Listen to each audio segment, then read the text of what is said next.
Boa tarde, meus alunos. Desculpa o atraso, porque eu moro longe. Oi galera, tudo bom? Aqui é o Júnior Queiroz, historiador, professor, e eu vim esclarecer para vocês, afinal, pode ou não pode ter intervenção militar no Brasil? É uma patifaria! É uma patifaria! Roda a vinheta para descobrir.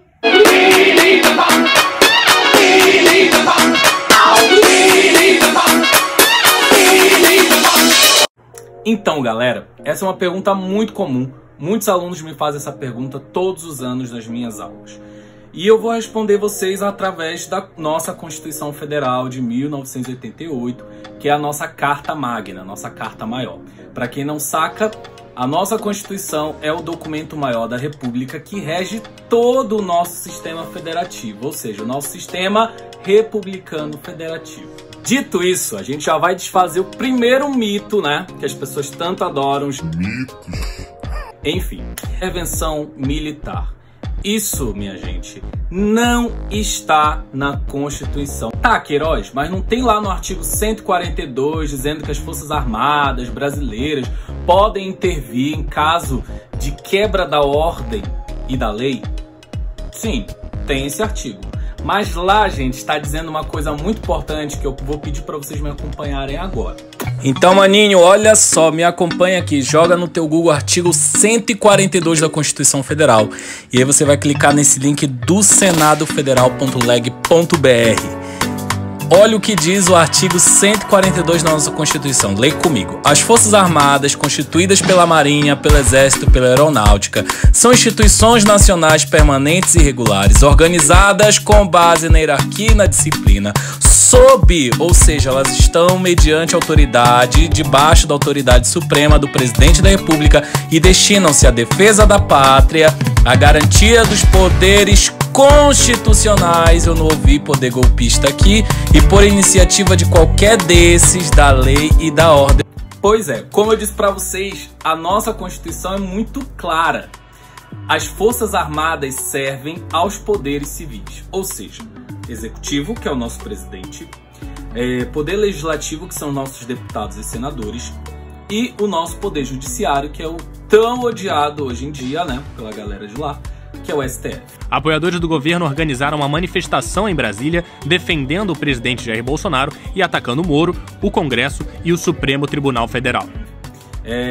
Constituição militar, então, não é possível. Não está prevista na Constituição porque as Forças Armadas não constituem poder paralelo da República. Nós só temos 3 poderes que se alternam e se equilibram e tentam ali manter a harmonia entre si. Tá combinado? Pois é. Para tentar se precaver de um futuro golpe, o presidente Fernando Henrique Cardoso, no ano de 1999, editou uma lei de 9 de julho desse mesmo ano. Essa lei complementar dispunha sobre a ação, a serventia e toda mais a importância e o aparato de organização das forças militares. E lá ele deixa muito claro no artigo 15 que as forças militares só podem agir em ato direto do presidente. Se a gente tiver um presidente da República que pegue as Forças Armadas para fechar STF e fechar o Poder Legislativo, querido, isso não tem outro nome, isso não está previsto na Constituição, tá ok? Acabou a paciência, vamos levar esse Brasil para frente. Nós temos o povo ao nosso lado. Nós temos as Forças Armadas ao lado do povo. Chegamos no limite, não tem mais conversa, ok? Daqui para frente, não só exigiremos, faremos cumprir a Constituição. Pois é, isso não está previsto na nossa Constituição porque simplesmente isso seria um golpe, seria ilegal. Então, já que vocês já estão mais familiarizados, afinal, quais são as formas de que as forças militares podem intervir no Brasil? Vou já explicar para vocês. E galera, tudo bom? Eu vim agora apontar para vocês as 3 formas de intervenção segundo a nossa Constituição Federal. Intervenções essas que podem ter a participação das Forças Armadas. Primeiro é o estado de defesa ou estado de emergência.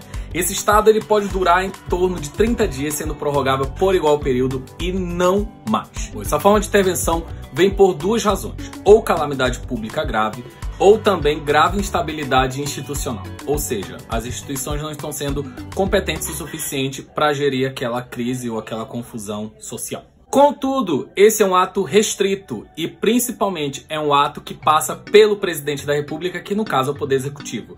Ele também tem que ser chancelado pelos outros poderes para ele poder ser aplicado, ok? O estado de emergência, então, ele não pode ser colocado de qualquer maneira, porque ele precisa respeitar a lei da razoabilidade, ou seja, precisa ter uma razão necessária e urgente para que isso seja feito. O nosso segundo ato, ele parece com esse primeiro, mas ele não é igual, que é o estado de sítio. Eu já vou contar para vocês. Não, minha gente, não é desse tipo de sítio que a gente tá falando. Bom, o estado de sítio, ele está lá no artigo 137 da nossa Constituição Federal. Ele é parecido com o estado de emergência. Contudo, uma diferença crucial é de que o presidente da República, que é o autor, geralmente, desse estado, ele tem que submeter essa proposta ao Congresso Nacional.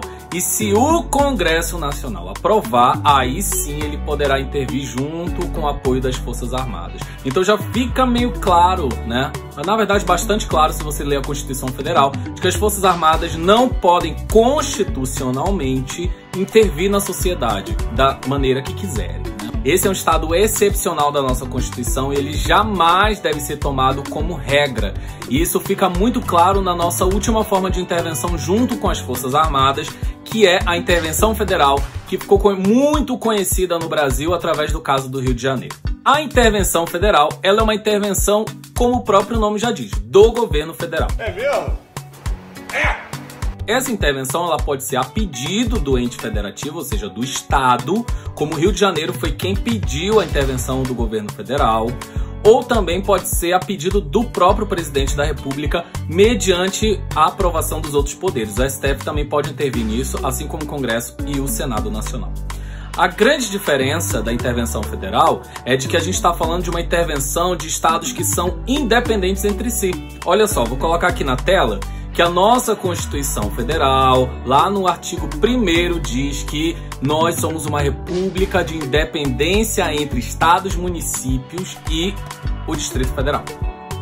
Tendo dito isso, os nossos estados deveriam governar de forma autônoma. Só que essa intervenção ela vem justamente para cessar temporariamente, a autonomia desses estados. Ou seja, o Pará tem o nosso governador Helder Barbalho, certo? Seria dizer que o Helder Barbalho não está conseguindo governar o estado do Pará, e aí vem um interventor nomeado pelo governo federal tentar resolver ali as cacas que o Helder fez. É mais ou menos isso daí. Bom, e as razões que levam a uma intervenção federal também, olha, estão listadinhas aqui na tela para vocês. Ou seja, ela pode ser feita para manter a união nacional, repelir invasão estrangeira, repelir invasões internas ou reorganizar as finanças dos estados, também em casos de extrema violência. Antes da gente falar de intervenção militar no Brasil, a gente tem que lembrar que não se dá para falar de intervenção militar, porque ela não existe. Os militares, sim, uma instituição mega respeitada no Brasil, são muito importantes, sim, a Constituição prevê a sua relevância para a nação. E as Forças Armadas têm um papel importantíssimo na manutenção das diretrizes constitucionais e legais. Contudo, as Forças Armadas não constituem poder paralelo ao Estado. Qualquer tentativa das Forças Armadas em prevalecer a vontade de um ou delas mesmas é caracterizada como golpe de Estado. E aí pode vir, sim, uma ditadura. E falar em ditadura, esse é o tema do nosso próximo vídeo, então não sai daí. Se você gostou desse vídeo, não se esqueça de se inscrever no canal, vai ajudar bastante. Dá seu like, aperte o sininho e principalmente compartilhe esse conhecimento com quem você conhece e você gosta. E até a próxima. Beijo do Queiroz. Tchau!